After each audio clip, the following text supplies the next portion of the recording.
9 that didn't return, in a spiritual sense, are worse off in this new healing state than they were with the leprosy. I wasn't ready for that to hit so close to home.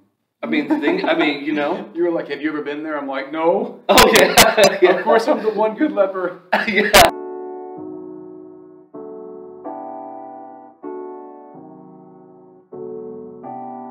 So one thing that always stands out to me about that story is, and you brought this up yesterday, about how the disciples sometimes would shoo people away. Mm-hmm. And it always stands out to me because I think if there's one metaphor that epitomizes the church, isn't it that Jesus is so open to everyone, he's trying to reach everybody, and it's often his disciples the ones that are the gatekeepers, and we're saying, you can't come in, this is our place and you can't be a part of it. And I think, so we do well in certain areas, and I think we can all fail in regard to shooing people away or pushing them away. And I think it comes down to different areas that we really need to score 100 in all of those areas. And what I mean by that is, okay, it might be physical. So I don't like certain people because of the way they look. Right. It could be skin color. It could be the clothing. Yeah. It's probably not going to be lepers, like people with actual skin diseases. Yeah. It could be, just like with the disciples, it was just because of who you were as a race, a Samaritan race. Right. Look, we want to destroy all of them. Back to Luke 9:51 to 56. That's where they were. They were like, they rejected you, so let's just eradicate them. We've been wanting to do that for a while. Yeah, it's been on our to-do list, and we haven't gotten around to it yet. Yeah, and now that you've given us this power, now that we have this ability, can we use it, Lord, to go ahead and eliminate them? And so imagine, and I didn't want to make this the thrust of the lesson. It was just like a tidbit or like a side note, just an additional thought. Yeah. But imagine that got back around to those leprous men. It's a good thing they didn't ask the disciples. It's a good thing they went to the right source. Yeah. And, we need to be careful with our words. What if our words make it around the grapevine and they hear individuals at Center Chapel Church of Christ, well, they think this way or they've said this. Yeah. That's all I wanted to bring up was, just be cautionary about how we use our words. And the other thing you brought up that really stood out to me was and the point of the story yesterday was how the 9 lepers get healed, just kind of go on their way. I guess they were just so happy and excited they forgot, or just... Dude, and I was going to bring this up. I don't know. I'm glad you said that. So they got to be, and look, a lot of this is assumption, but they got to be happy. Yeah. They got to be appreciative. Yeah. Everything, from what we understand, is going back to normalcy in their life. They're getting their life back. Right. They're getting they're going from being disfigured to figured. And so you draw the application to yourself. You've lost your job, you've lost a loved one, whatever, and you're down and out and you're looking for Jesus. You're looking for a quick fix in that sense. You get your quick fix and you don't return. Oh, wow. And you have your new job and your new position. Oh, man. And you're almost, and I didn't bring this up, but I was going to say it. Ooh. You're almost worse off than where you were. So those 9 that didn't return, in a spiritual sense, are worse off in this new healing state than they were with the leprosy. I wasn't ready for that to hit so close to home. I mean, You were like, have you ever been there? I'm like, no. Oh, yeah. Of course I'm the one good leper. Yeah. Man, that's true, though. Yeah, so many people think they got their lives back in order. Or, like you're saying, lost a job, and you kind of throw a Hail Mary prayer out to God. Help me. Mercy. Please. Yeah, and then it works out, and you're like, great, back to normal. Okay, cool. Hey, good. So I'm not going to go to church. That's... God already helped me. I already got what I wanted. I didn't see that at all in that story. I mean, I think, again, it's it could be by implication. You're going to have to assume a little bit. But still, but their actions imply something. I think Jesus brings it out. Hey, weren't there 10? And only one shows up? And the one who does show up is the one that no one likes. Yeah. You know, and well, this one, Wow. this one is much better off Man. than everyone else. And I didn't bring this up either, but I encourage all of us, and you know, something I need to look back at consistently, but the context. Yeah. The context is on forgiveness and being unworthy. Ooh. Yeah. And Man. And so then Jesus brings this story up, and this man, all he did was come back and say, thank you. Yep. And Jesus says, that's what I'm looking for. Wow.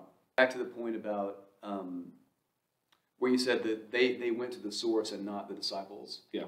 Ideally, they should have been able to go to the disciples and say, hey, can you take me to your teacher?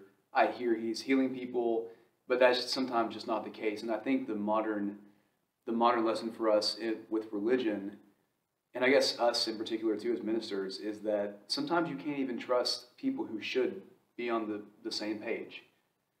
So I try to encourage people not necessarily to commit to a church or commit to a certain preacher or teacher. You want people to commit to Christ. Yeah. I mean, he's the one who went. He's the one who came to us. He's the one who sacrificed himself.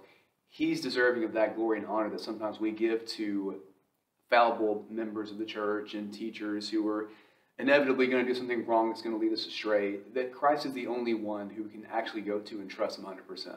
Yeah. And I thought that was really valuable. Sometimes we think that the church itself, like the building or whatever, the things we do are the be all end all. It's actually Christ.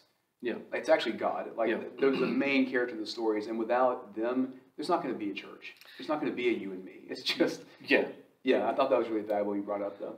Yeah, and just to make, and you don't have to put this in the tape either, but just to make clarification, it's kind of strange that we're at a point that when we say church, it can have negative undertones, because biblically speaking. Right. When you do biblically talk about the church, it should always be positive. Because the church in that sense, when it's Christ's body, it is perfect. And there is only one. So when we say, be cautious when you go to a church, what we're talking about is all these different buildings with all these different names. Or it could have Church of Christ's name.